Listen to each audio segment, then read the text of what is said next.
नमस्कार, मैं सोनू। कल 14 अप्रैल है और कल बाबा साहब भीमराव अम्बेडकर की जन्मदिन है।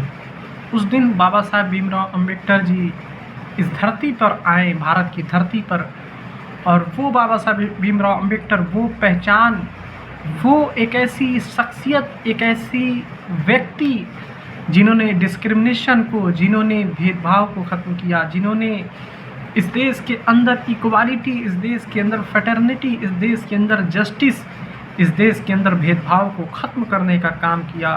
वो बाबा साहब अम्बेडकर का कल जन्मदिन है।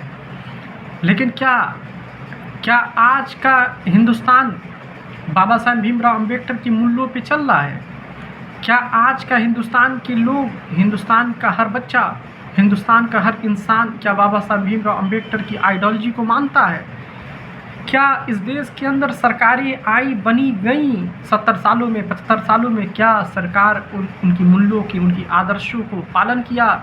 सबसे बड़ा सवाल ये है कि सरकारें अगर जन्मदिन मना ले रही है, एक दिन की छुट्टी अवकाश घोषित हो जा रहा है, सरकारी बैंक और सरकारी दफ्तर और सरकारी स्कूलें और हर चीज़ बंद हो जाए, क्या उस दिन अगर ये बंद हो जाता है तो ठीक है, लेकिन क्या हम बाबा साहब भीमराव अम्बेडकर की आदर्शों को, बाबा साहब भीमराव अम्बेडकर की मूल्यों को क्या हम आगे बढ़ा रहे हैं?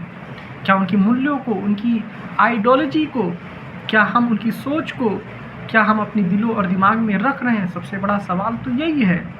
हर इंसान बाबा साहब भीमराव अम्बेडकर की जन्मदिन मनाता है, यकीनन मनाना भी चाहिए, क्योंकि बाबा साहब भीमराव अम्बेडकर की ऐसी शख्सियत हिंदुस्तान के, अगर मैं इतिहास उठा के देखो कि हिंदुस्तान में अगर सबसे पढ़ा लिखा, अगर गांधी जी से भी पढ़ा लिखा अगर कोई व्यक्ति इस देश के अंदर थे तो मेरे बाबा साहब भीमराव अम्बेडकर थे जी। आज मैं बता रहा, गांधी जी भी इस देश में सबसे बड़े पढ़े लिखे नेता थे, लेकिन अगर गांधी जी से भी सबसे ज़्यादा कोई पढ़ा लिखा नेता अगर कोई इस देश में थे तो वो बाबा साहब भीमराव अम्बेडकर थे, जिन्होंने कितनी बड़ी कुर्बानी उन्होंने दिया इक्वालिटी के लिए, कितनी बड़ी कुर्बानी दिया डिस्क्रिमिनेशन को ख़त्म करने के लिए, भेदभाव को ख़त्म करने के लिए।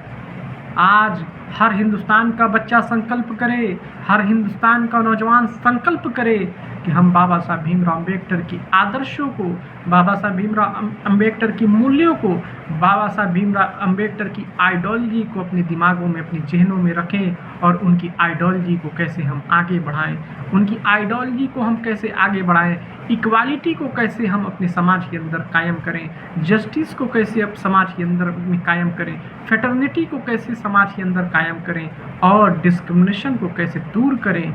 ये संकल्प आज हिंदुस्तान का हर नौजवान को लेने की ज़रूरत है और बाबा साहब भीमराव अम्बेडकर की आइडियोलॉजी पर चलने की ज़रूरत है। नमस्कार।